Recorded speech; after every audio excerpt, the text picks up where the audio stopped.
স্পষ্ট বার্তা বিএনপির প্রতি যে সংবিধান সংস্কার না করেন আমরা সংবিধান আবার পুনর্লেখন করব। তাহলে তোমার দ্বারা পৃথিবীতে সব ধরনের কাজই করা সম্ভব। কেন কোনো অপরাধ নেই নির্লজ্জ ব্যক্তি যেটা করতে পারে না। এই জন্য আল্লাহ রাসূলের মৌলিক শিক্ষার মধ্যে এই নির্লজ্জতাকে রোধ করার জন্য অনেক গুরুত্ব দেওয়া হয়েছে।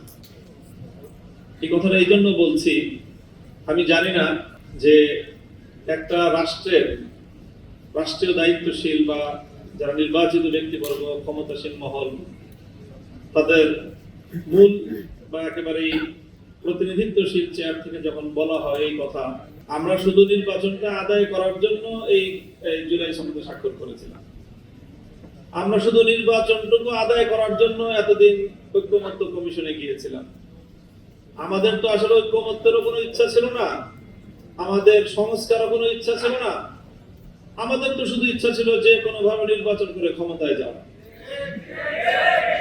এই কথা যদি একটা শাসক মহলের প্রতিনিধিত্বশীল ব্যক্তিরা বলতে পারে, তো আমার কাছে তো আমার মনে হয় যে আকাশ ভেঙে পড়ার মতো। এটা কিভাবে সম্ভব? তো কাজেই আজকে জনগণকে, দেশের মানুষকে এই কথাটা বুঝতে হবে এবং তাদের কাছে আমাদের এই কথাটাই বলতে হবে যে এইরকম অকপট স্বীকৃতি, যে আত্মস্বীকৃত মুনাফিক, আমরা স্পষ্ট ভাবে বলি এবং মনে করি।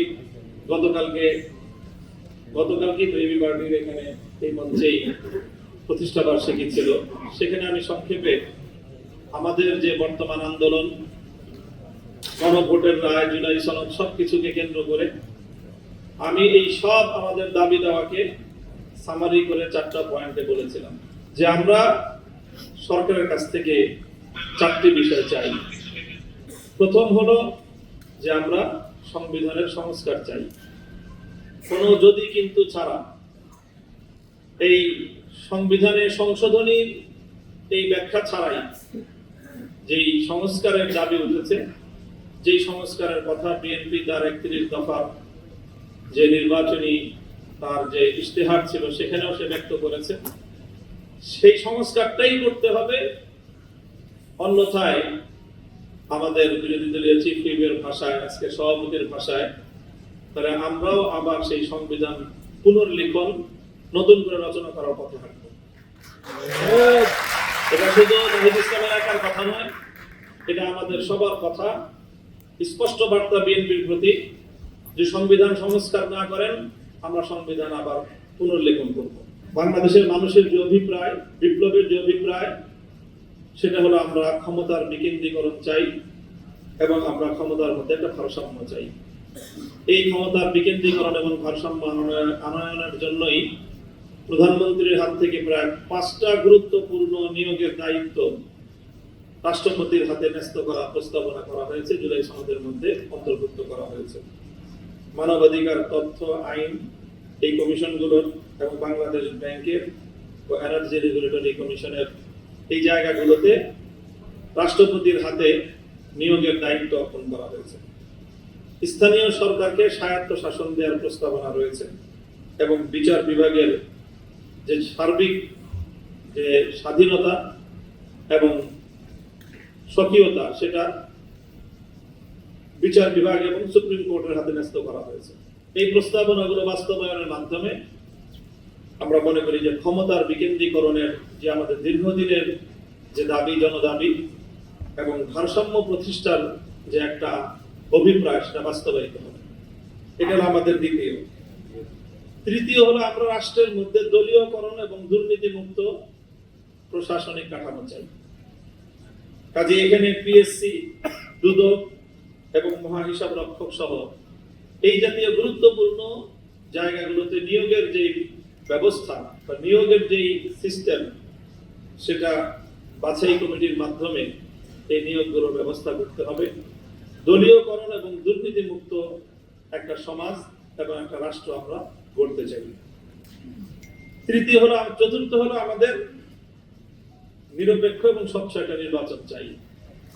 সেই 90-এর দশক থেকে বাংলাদেশের মানুষ নিরপেক্ষ নির্বাচনের জন্য যেই পরিমাণ আন্দোলন বাংলাদেশে হয়েছে, নিরপেক্ষ নির্বাচন ব্যবস্থা প্রতিষ্ঠার জন্য, আমি জানি না সমকালীন পৃথিবীতে পৃথিবীর অন্য কোনো দেশে এত বেশি আন্দোলন সংগ্রাম, এত বেশি জীবন দান, এত বেশি সম্পদের ক্ষয়ক্ষতি, এত আন্দোলন সংগ্রাম আর কোনো দেশে হয়েছে আমার জানা নেই। এরপরেও যদি বাংলাদেশের মানুষ একটা নিরপেক্ষ স্বচ্ছ নির্বাচনের নিশ্চয়তা না পায়, তাহলে এটা হবে আমাদের জন্য খুবই দুর্ভাগ্য এবং হতাশার কারণ।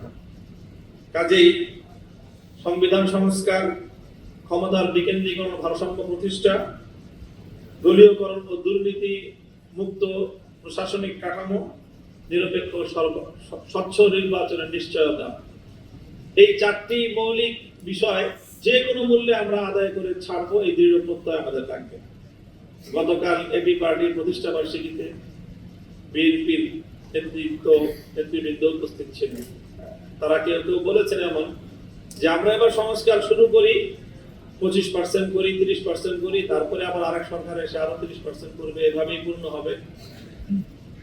সেই কথাটা ধরেই বলতে চাই, যদি অনেক দাবি আছে, জুলাই সনদ এবং গণভোটের যে বিষয়গুলি বাস্তবায়ন হওয়ার কথা, দ্বিকক্ষের উচ্চ কক্ষ যেই পিআর পদ্ধতিতে হওয়ার কথা, এই সব বিষয়গুলোকে সামনে রেখে জনতার যে মৌলিক চাহিদা, বিপ্লবের যে মূল অভিপ্রায়, একটা সুন্দর, স্বচ্ছ এবং নিরপেক্ষ, দলীয়করণ মুক্ত, ফ্যাসিবাদ মুক্ত, দুর্নীতি মুক্ত একটি সুন্দর সমাজ বিনির্মাণের পথে আপনারা অগ্রসর হন।